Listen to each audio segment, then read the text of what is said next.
Those are the kind of things. Integrity, huge thing. Telling the truth, no matter if it hurts, tell the truth. Feel like they can trust you, that you're going to be there to help solve their problem, that you have their genuine best interests at heart. Focus on your warm market and your relationships, because that's actually a faster way to getting business.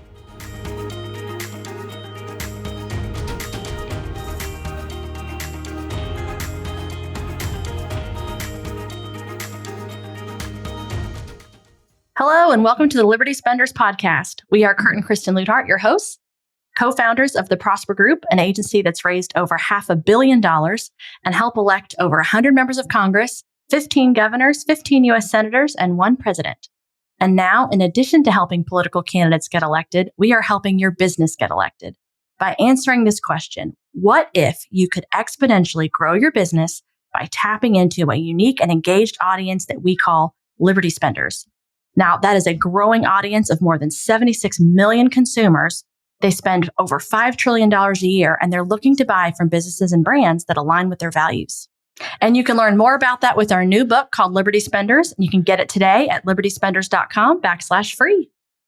Our guest today is Bob Lambert. He's the past founder of the Samurai Business Group, a sales and business development performance firm that develops some revolutionary results-driven sales and sales management mastery program we're going to talk about today, which is the center of it is the proprietary buying decision model. He wrote a book about it. In 2022, his firm was acquired by QCSS, a sales solutions firm that specializes in lead gen, appointment scheduling, many other growth offerings. Also, because that's not enough, he's also a podcast talk show host with Faith Marketplace. It's been on Google, Apple, and Spotify for 11 years, over 900 guest interviews. We're at, I think, 22. So we got a lot to go to catch up, but 900 guest interviews with Christian business leaders and faith and work ministries nationwide. He's married to his bride, Marty, and they have 3 adult children, 4 grandchildren, 1 perfect granddaughter, and 3 near perfect grandsons. And you're turning 77, I think, like in a few days or a few weeks. Yeah, next week. Wow. So you don't look it, Bob. So welcome. We're so happy to be chatting with you today. Yeah. Yeah. What an honor. I am so excited to be with you guys, because it's an honor to be on your podcast, and just knowing about you and what, the conversations we've had have been fabulous. And, you've got my full support. Yeah. Well, we're excited too, because I know from your bio, you've developed some highly successful sales programs. And if there's a problem every business feels like it has, is I want more customers. And I thought, well, what's the big insight that you developed there that you think delivered the best results for your clients over the years? Well, you kind of, said it in the introduction. Back 25 years ago, we created the buying decision model. And effectively, what Sales Mastery developed and is to help people and help their customers buy from them, not to sell them. And frankly, it was the first introduction of the Socratic method of questioning too. So, it's really all about the customer. They'll tell you everything you need to know to help them to buy from you. But you got to be able to do 2 things what God gave us, right? 1 mouth and 2 ears. Use them in those proportions. And as I tell students and clients, ask great questions and shut up and listen. Yeah, I started a business because I wanted to be in business, and then I realized I have to sell, right? Yeah. And my perspective as salesman was somebody who could be really flashy, give a really awesome PowerPoint presentation, have just the perfect inflection to their voice. And after I did it for a little while, I realized that might look good, but it wasn't generating any results, having a great PowerPoint, that I was missing. I was missing what the client and the customer really wanted. So I think sounding like that's really at the core of what you have taught throughout the years. Yeah. I've been in business well over 40 years, going on 50 years. And, and one of the things probably that didn't get reflected in the bio, I founded and co-founded 4 companies. Started out, with a Fortune, actually a Global 10 company, a little company called Nestle. And got great training, background, marketing, sales, and all that stuff. And all that, that core discipline, because I had fabulous coaches and mentors, had a lot of training. And I think that, I've carried that over into all these other businesses and things I've done. And probably the best time I ever had was when we had a marketing agency called the Marketing Edge that I created, and had two out of the park home runs. Number one was we actually launched the product called Nerds Candy. So I'm the Nerds guy. Okay, I remember that. Oh yeah. Oh yes. I can I can't picture believe the that stuff's box still and on the shelf, everything. guys. Yeah. I really do. Pure sugar. And the second thing was we had the privilege and honor of becoming Muhammad Ali's worldwide fan club agency. Oh, So wow. we launched his worldwide fan club. But, the whole process there was the culmination of all that learning and the marketing and the sales that I actually started coining the phrase business development. When the two of those come together and work in harmony, it's beautiful. It really is. And that was the success of a lot of the campaigns. And we were dealing with Fortune companies, big names.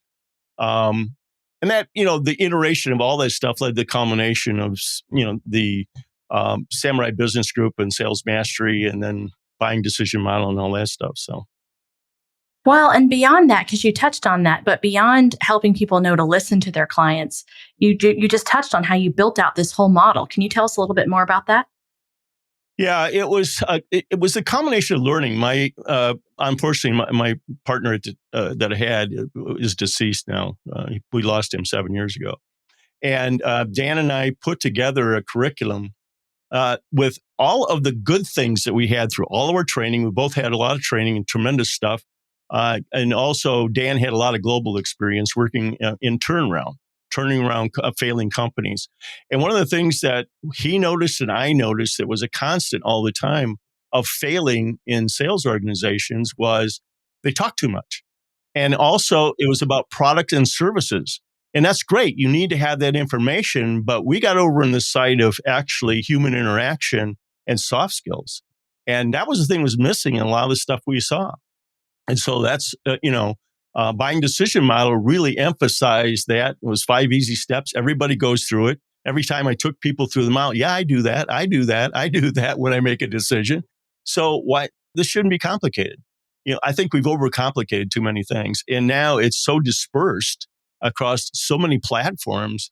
It's like, okay, how do you get somebody's attention? Yeah, first of all, and that we'll go into that a little bit with QCSS and some of the other things we've developed. But yeah, that Kristen was really at the heart of that, those things that we saw consistently. So we took the good things we learned and we threw away all the bad stuff, and that was really what we did. We actually created 25 modules.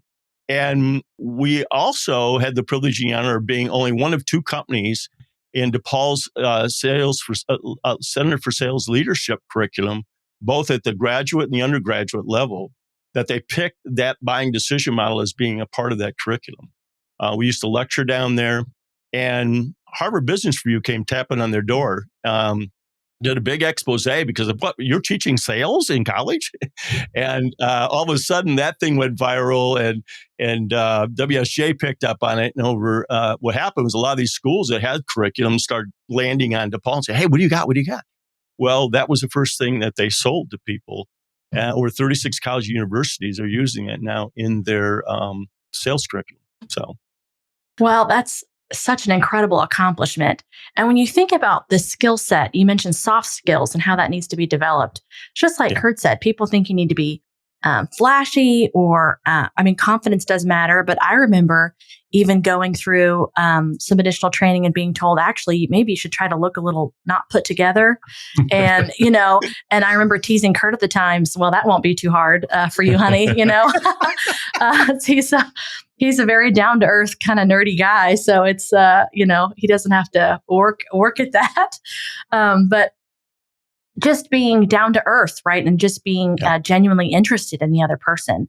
And those soft skills are so important because, I think a lot of people may come from that place, but they're not confident in how to convey that, what to say, what's the right way to put other people at ease, what's the right way to get them to tell you their real problems that they're trying to solve.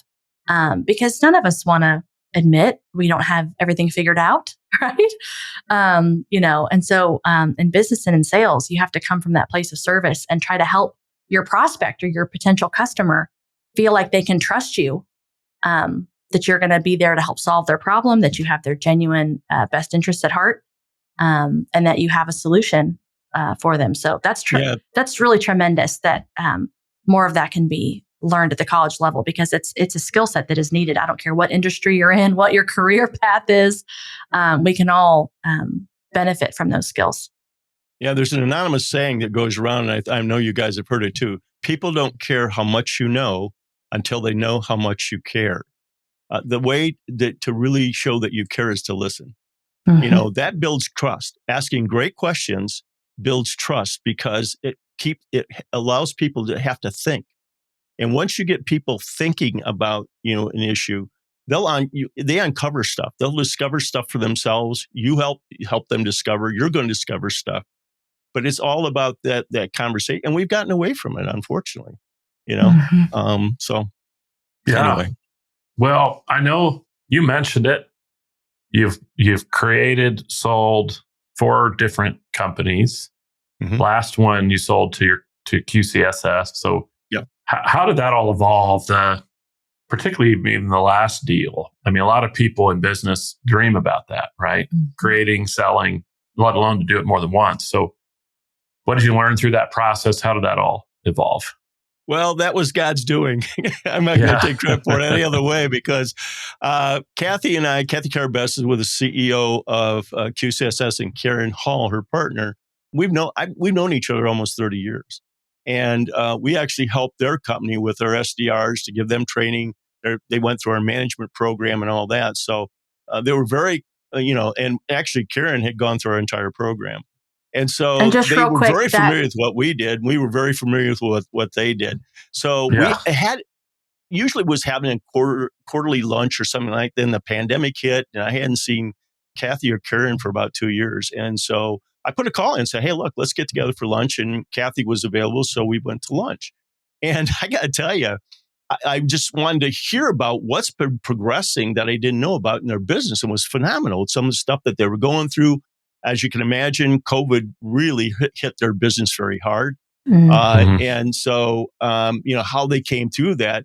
And great Christians, by the way. That's the other thing. Kathy and I were in a group called C12 for about 4 years together. So we knew each other very closely and very intimately about not only business, but also how our families and our Christian beliefs.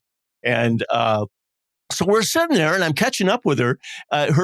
She's got 7 kids. Her last kid was graduating high school. So what does she have to do? She got to have another hobby. She started breeding French bulldogs to supplement. Wow. The kids are leaving. And so we had a whole conversation around that and everything. And finally, we're almost done and eating. And at the end of it, and she leans in and looks at me, and she says, well, Bob, what's going on with you? And what are you doing? Now, I was 75 years of age at that time. And I just looked at her, and I started to share with her, here's some of the things we're doing to get the valuation of the company up eventually to get out alive, right? And she looked at me straight in the eye, and she says, well, what do you want for it? Mm-hmm. And I'm looking at her, and I'm going, well, I had read an article and saw the Entrepreneur Magazine's post every year a franchise edition. And they list on there all the franchises and what the entry fees are and royalty fees and all that stuff. And I looked at 2 of the popular sales ones, and I looked at, gosh, they're getting that kind of a money for a franchise, and they don't even have customer 1, right? So I thought, well, gosh, mine's got to be worth something rather. And so I just laid it on the table. I think I left some money on the table, but and she said, well, that's doable. Next thing I know, 2 days later, I get a letter of intent, Wow. And that was in February. Well, if she responded that quickly, then you definitely did. Yeah, I know. Believe a little bit. You're supposed to make them flinch, at a price. Yeah, but also at the same time, there's an argument for knowing what you want and what you're happy with. And if you get that, it's aligned, it's meant to happen. And what an amazing turn of events. Well, the other thing too, and I'll give you this as a lesson learned too, because I had been looking at that. We had done a lot of stuff on succession. And when you have a business like ours, it's really tough to evaluate. And the unfortunate part for a lot of business owners, they overvaluate what that business really is worth. And you have to work at that. And that's another thing that we try to help people get your valuation up. And here's how you get your valuation up is through sales and good marketing. And so, frankly, I was trying to be very realistic about it. In hindsight, God and Kathy did me a favor. We worked out an earnout over a 3-year period of time that both of us were comfortable with. And I'm in the last year of that earnout. And, that was the basics of how that happened. Okay. Yeah. Well, you're absolutely right. That was, some people would say, what an amazing coincidence, right? You and I, Kristen, we all know that it's more than that. No such thing. Yeah. And to end up aligned like that, I think, from the outside in, one of the advantages of that too is, some people might choose to maximize value to a third party that they're less aligned with because they want to sell to somebody at a higher price and devalue the importance of being aligned. I mean, you're still working for her for 3 years. It's got to be somebody you respect and who you guys are on the same page. And because I've heard, for every story I hear about a 3-year earnout where somebody's happy, and I hear too about people who took less money in the end just to get out of there, and so having that alignment is key and very important. I'm glad it's worked out. And I know from some of our conversations that part of your excitement there, you alluded to, was the fact that they're doing some really cool stuff. And I thought, what would you say is QCSS's biggest, best-in-class superpower? Well, that's a great question. First of all, just let me give you a couple statistics. These two women found this over 33 years ago. Just to survive in that business, which at the time was more call center, is amazing. It is absolutely amazing with the ups and downs of that business, and they've survived some pretty critical things. Also, making some acquisitions along the way that really helped, to take it up a couple notches.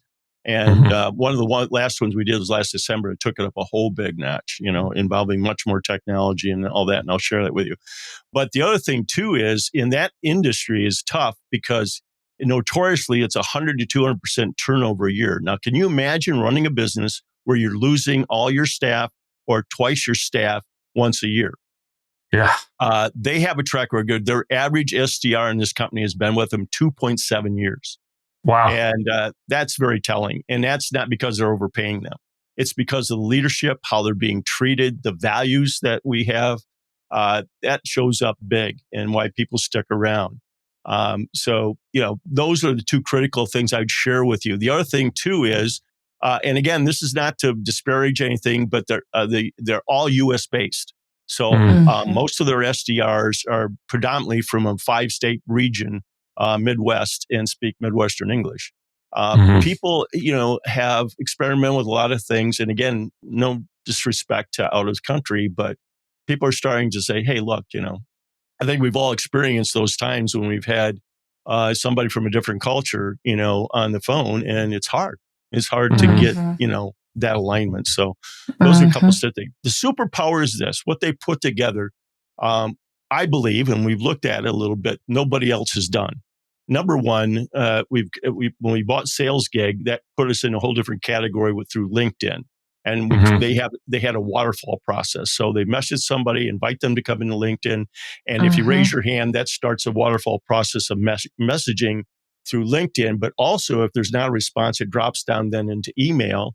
The email has a pretty specific thing in it that if you click on it, that triggers a call from an SDR. Now, a lot of people aren't picking up the phone anymore.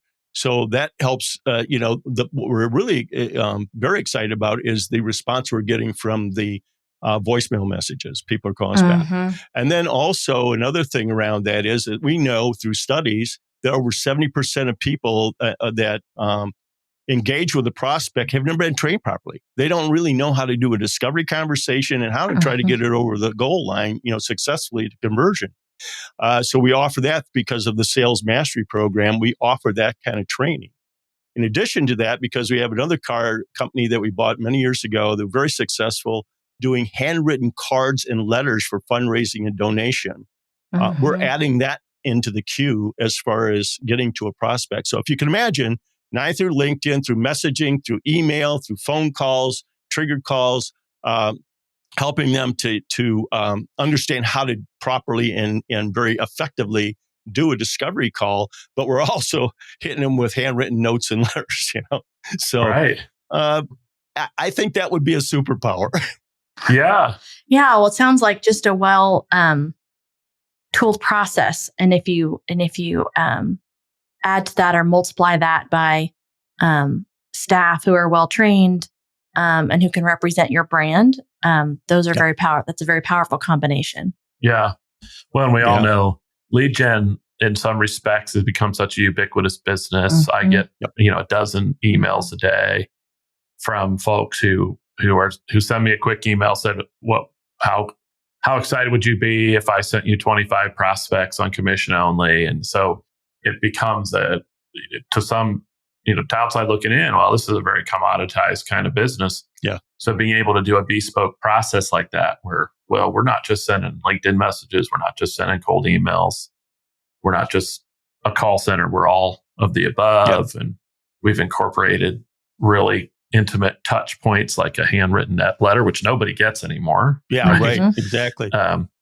Really makes for a fully comprehensive solution in a world where everybody just, it's sort of a volume game for a lot of these firms. If I cold email 1 million people, at least 3 of them will get back to me, and it doesn't cost me much to cold email 1 million people, right? And so it's pretty powerful. The other thing I'll share with you is it's important, the messaging. So we work very hard with the clients to get the value message right that will intrigue people, make them curious as to what's this about. The other big hurdle, you just guys said, we're getting bombed every day with all this stuff. And the industry suffers from an image, frankly, because there's a lot of tall promises that are made and no delivery or an execution. So our focus is, and we're not for everybody. I'm just going to tell you right now, there's some assignments we won't take on because it's a losing proposition for both sides. And we're not in this just to take somebody's money. Our measurement is how well we do and execute, that we have raving fans, we have great clients, and they want to be able to continue to do business with us. And they'll tell other people. We try very hard and work very hard at that to get quality, not quantity. To the effect that we have 8 different sources that we lay on top of whatever that target is to really, enhance the information of what we know about the client to make a better targeted message to them. Yeah. Well, it's very powerful. And I think, again, I go back to the fact that you're kind of stacking a lot of really positive experience, particularly in the sales area, culminating here at QCSS. And so I'm thinking, after doing all this, being at a couple different places, you got to have a top lesson you'd pass down to somebody who maybe is just getting started with a cool business idea. What would you tell somebody that they should know now? I'm borrowing a phrase from Covey. Start with the end in mind. I see too many businesses starting because they think it's a great idea and they're all in and on their stuff and they get all caught up with it. Start really with the end in mind. What's the value you're going to deliver and who you're going to deliver it to? And why is that going to be important to them? And then work yourself backwards from there.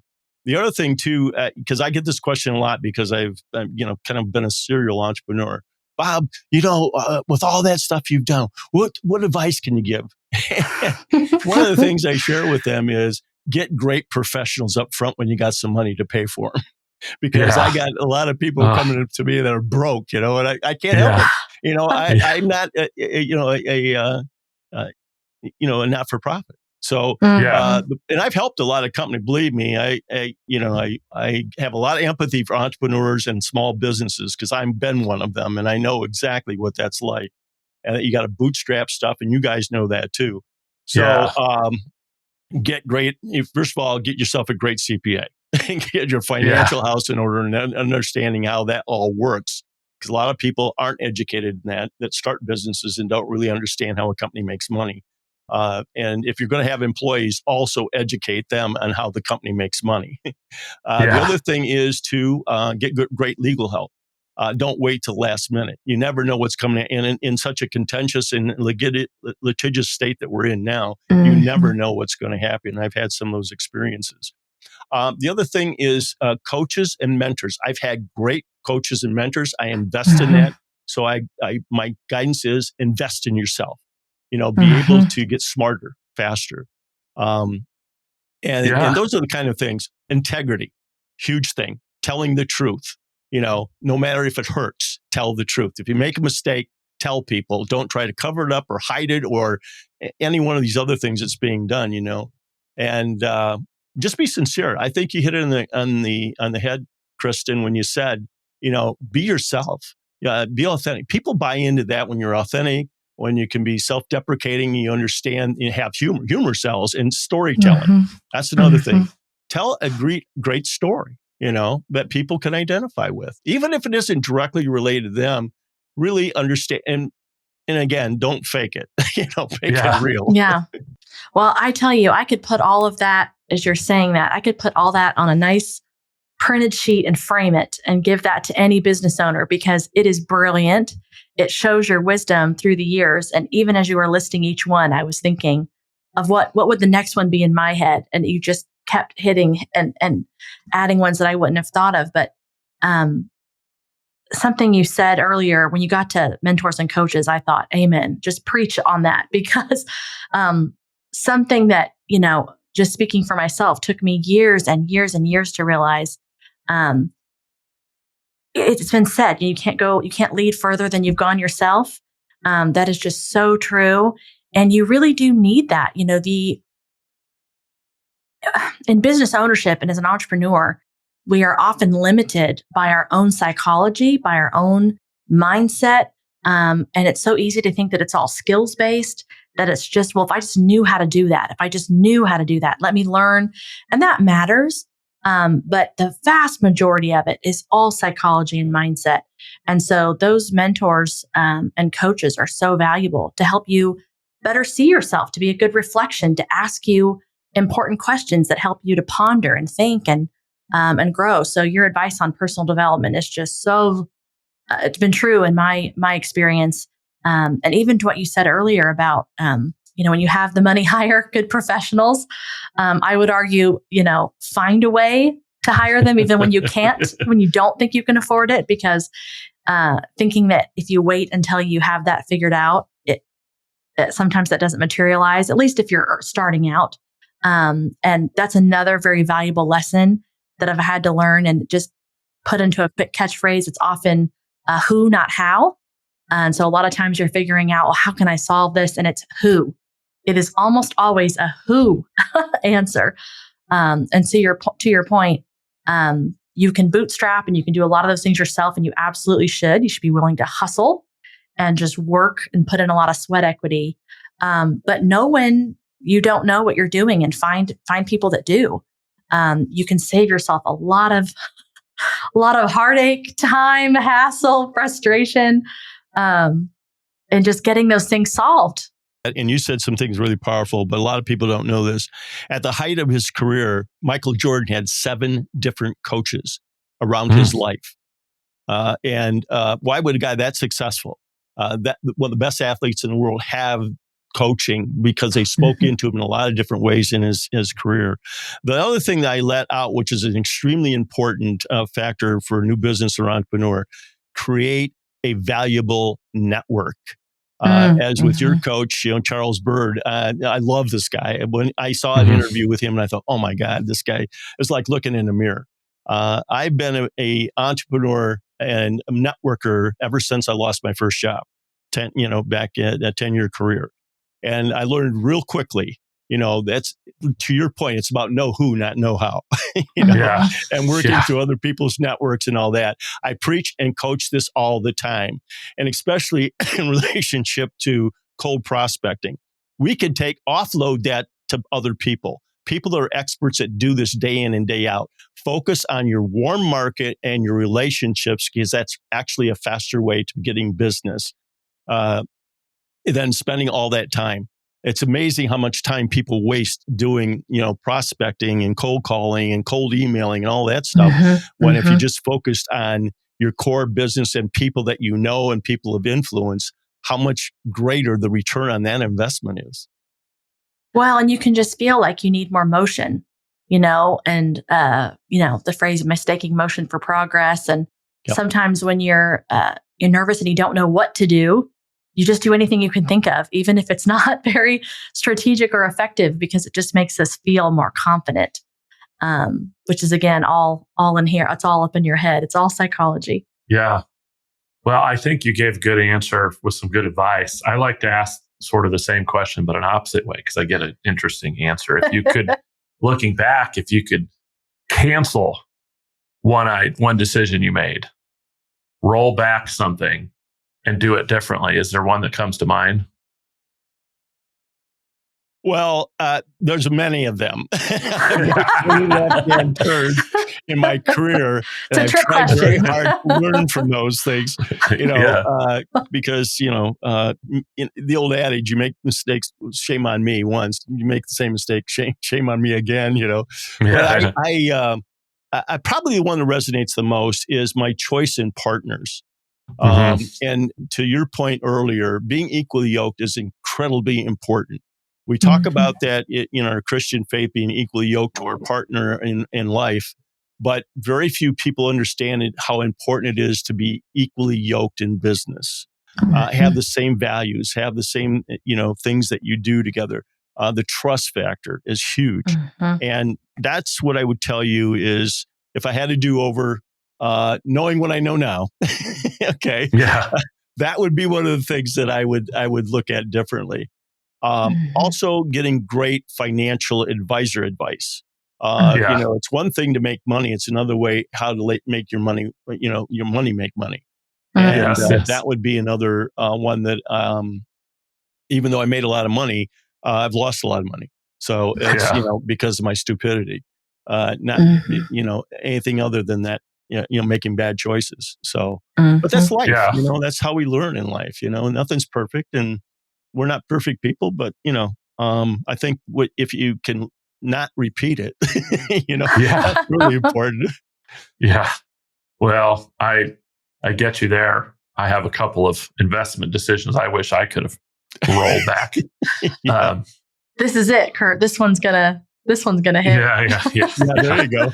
Yeah, exactly. If I have anything to do with it, guys, I'm going to try to be a big influence on that. Yeah. Well, I know you've interviewed, like we talked about before, 900 people for your show, Faith Marketplace. I know you may not want to show favoritism, but was there a favorite interview that you still think about today? Without question. And it was actually the first interview that I had given where I hadn't split the interviews. I gave them actually the full interview time. And that was Major General in the Air Force, Scott Gratian, an absolute true American hero. And he wrote the book called Flight Path. Okay. Encourage people, if you could see this, pick this book up, because if you want to read something and a true American hero, I have to tell you guys, I had goosebumps. He was in studio with me. He flew in from South America to be on my show. And I had met him at an event, at a church here in Chicago. And I always tried to recruit people for my show. Yeah. And he was so dynamic. I thought, I'll never get this guy if I don't ask, right? And I did. And Scott was so gracious, so humble. And the stories that he told, again, having served our country and being that close to what I considered a real American hero with what he went through, and also his faith was amazing. I mean, this is a missionary kid that grew up in Kenya, and then went to, they got kicked out of Kenya 3 times. He's got a whole backstory. I won't go into all that, but flew the most sorties during the Iraq War. Near death incidents. Was at the air base that got blown up. He was there, lost a bunch of his crewmen and all that stuff. How he got through that, and then and forgiveness. He got really he was elected. He was actually the one that took Obama to Kenya for the first time, and he got appointment to be the ambassador to Kenya. Lifelong dream after he retired from the military, and he served in different capacities. It was amazing, but how he had an Benghazi experience. Being in the military, it's like, it's go time and let's get stuff done. And he totally got cratered by the justice or the, not the Justice Department, but anyway. And then the whole ending of the program was going from bitterness to better. It was amazing. And how he got over that. I mean, he literally was in depths of depression, and how his faith brought him through all that. So, without question, that was the top interview. Yeah. Well, I thought since you've done 900 interviews, maybe you've recognized some common themes from these Christian business people, Christian leaders. Is there anything that you heard over and over and over again through all that time that really helped? The emphasis of the program was, how do you walk out your faith as a business leader? How do you do that leading your business? And again, these were small mid-market companies that are privately held, most of them. Even if it was a leader within a major corporation, which I had several of those, how did they actually implement or walk out their faith in that? Not just talk about it, with the cross on the wall and the Bible on the desk and all that. And what I found was a thread that ran through almost all of them was they walked their faith, and all eyes were on them, because when you declare you're a Christian, everybody's watching you and watching any of your missteps. And so that was one of the things that I found illuminating, and also the things that they implemented in their companies, because I wanted to know what they were doing in their companies. Some of them, were leading Bible studies. Other of them, would read books together. All kind of different things that they would do. But the biggest thing was walking it, because that really impresses people. That will have people gravitate towards you. Well, yeah, because talk is cheap.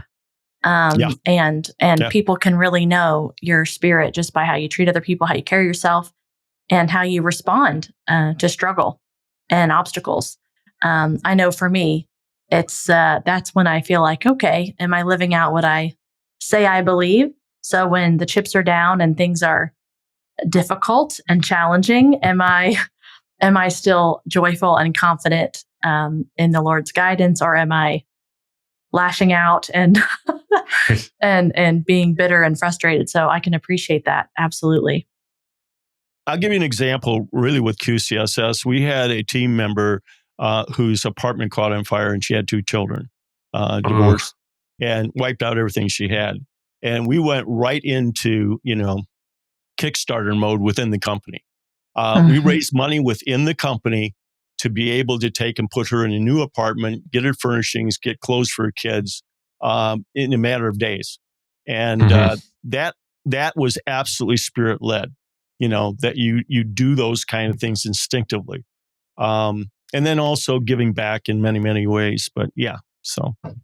I want to dig a little bit more into QCSS. I know we've talked about it already, but I wanted to maybe help people listening in to understand, what's the big problem you guys solve for people?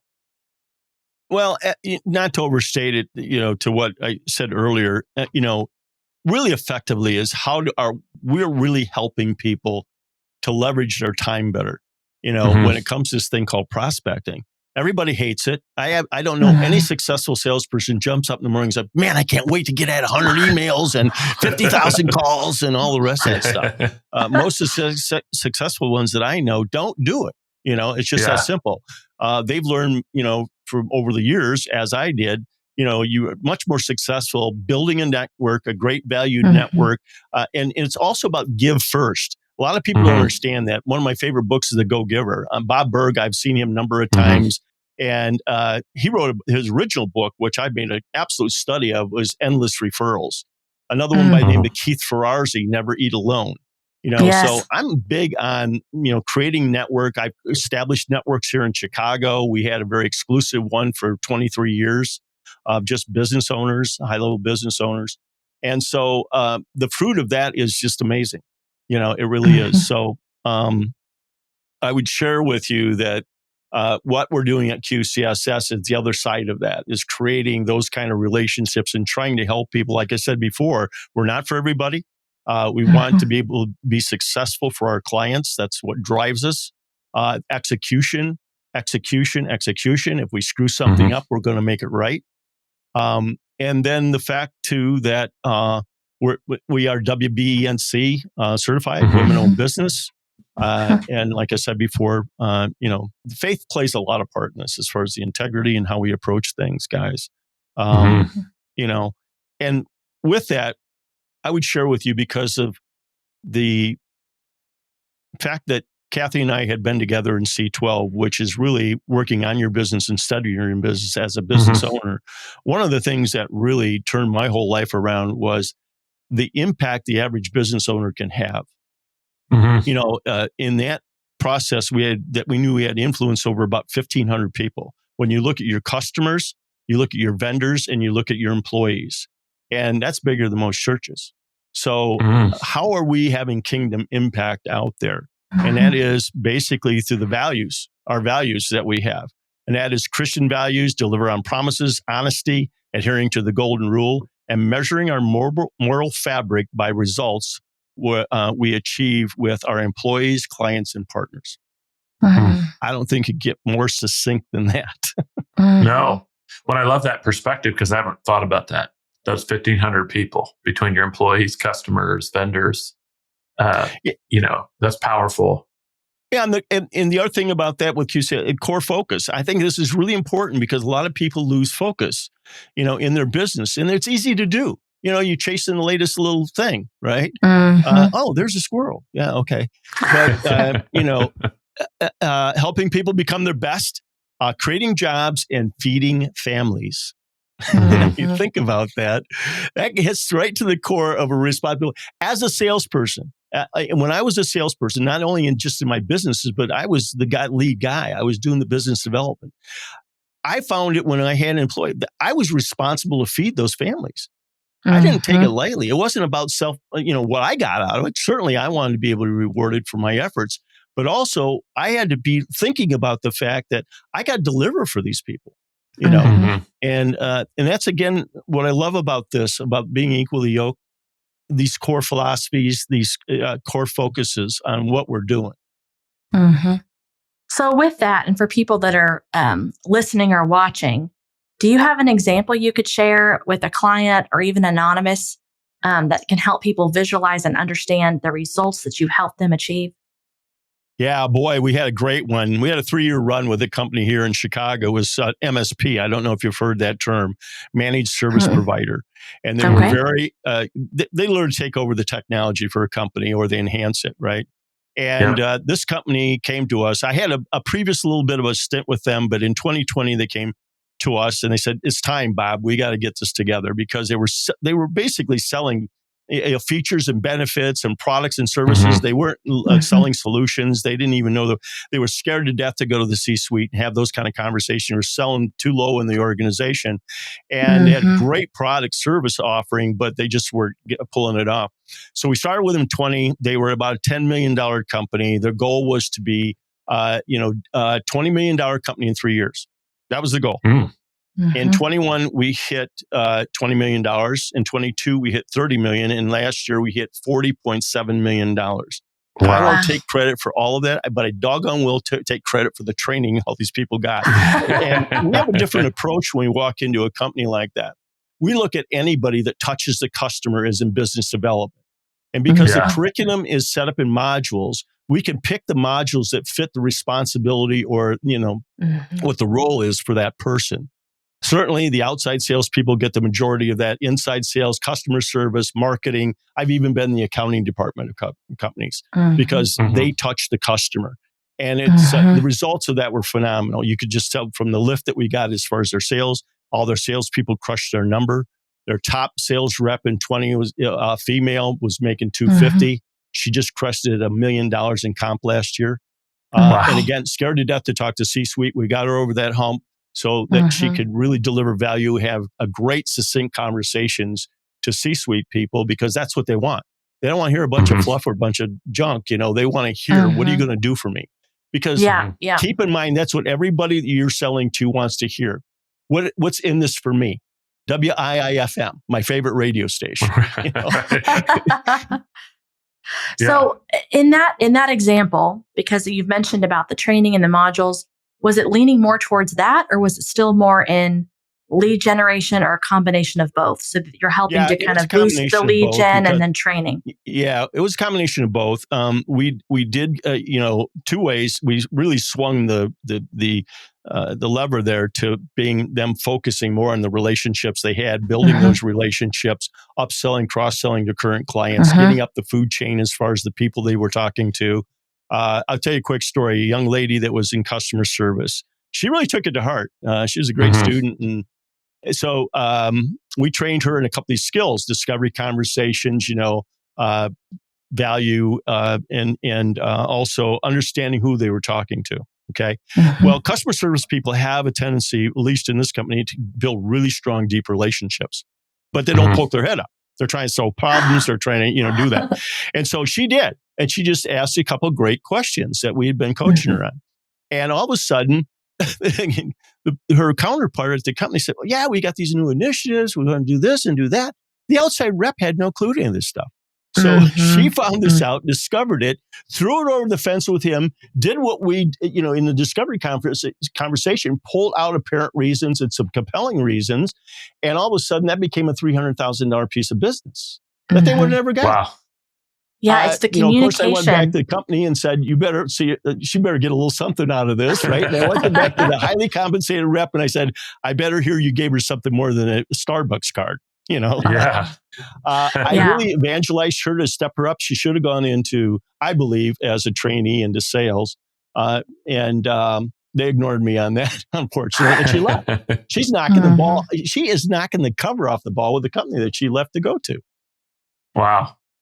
Well, good for her, but it is a good lesson because I know we've experienced that even in our own business, that account managers and people that are running the day-to-day often learn things, and there's opportunity there if you can foster that communication, again, as a way to better serve the client.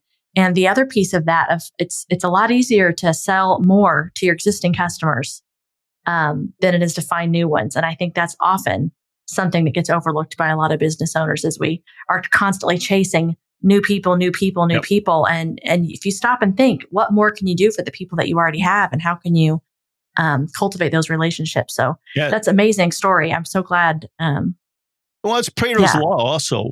When we saw that shift and then we're focusing more on the current business and all that, because, the old Pareto's law is basically 20% of your customers doing 80% of your business. So what would happen if you could start doing more business with that 20% and raising that to 30, 40, 50%? It's a self-perpetuating thing. It's a discipline, though. I got to tell you guys. And the success of this also was that they understood that training wasn't an event. It was an ongoing thing, and what we saw by doing that and focusing on some issues and areas where they're having problems. I'll tell you another quick story about what came out of that. They got the largest single sale in 23 that they've ever had, $5.7 million. The rep was actually a very seasoned rep, had big company backgrounds, and all that. And he directly attributed our value and ROI module that we trained him with, because he had a very difficult buyer, and to get him over the hump to score that sale. Wow. Yeah. Well, as we come to a close, I'd like to do a little lightning round. Okay. So we have 3 things we'll hit in the lightning round. I like to encourage people 90 seconds on what's the legacy you'd like to leave behind from your years in business or from your faith podcast. What legacy are you looking to leave behind? Do business with integrity.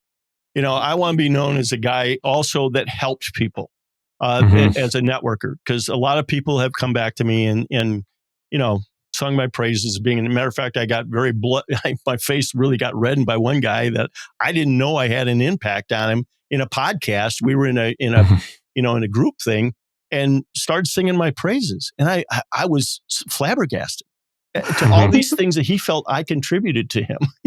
And I guess that's I don't want to be ego-filled here, but that one set me back. Well, it is powerful, and that is something that you'd want to be known for. I also like to say, I also like to ask people to share something in 90 seconds or a couple of minutes, totally off topic. What's something that's kind of got your mind these days? Maybe it's a good book you've read, a hobby that you're interested in, a sports team that you're a big fan of. What's kind of got your interest these days? Got my interest these days is I'm really wrestling with the fact that I had to change the name of my company. I realized I don't own Samurai Business Group, and all of a sudden, within 60 days time, I had to change the name of the company. And real quickly, what happened was I was having a real season of discontent with the millennials and the Zs, how they couldn't even look you in the eye, how they couldn't have conversation with you. And I'm just beefing about that. And God spoke to me and basically said, well, why don't you do something about it? Shut up and do something about it. So I set out and I started saying, when are we going to get back to, being, relationship oriented, being, doers instead of being human beings versus human doings. And that left me off onto a rabbit trail. I finally was able to get the name Human 2, numeral 2, Human LLC. And basically the idea was, how are we going to get back together as human beings, And we're seeing that now. I don't want to get political, but we're seeing a lot of that. But as basic human beings, we agree on a lot of things.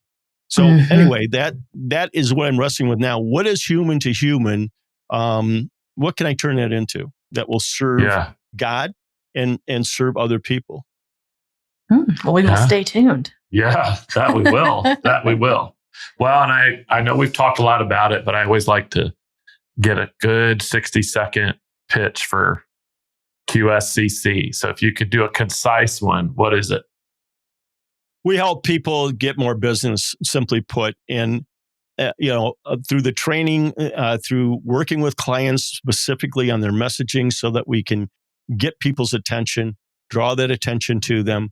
By the way, I need to mention this. We work in three categories. We work in B2B, helping B2B get B2B customers.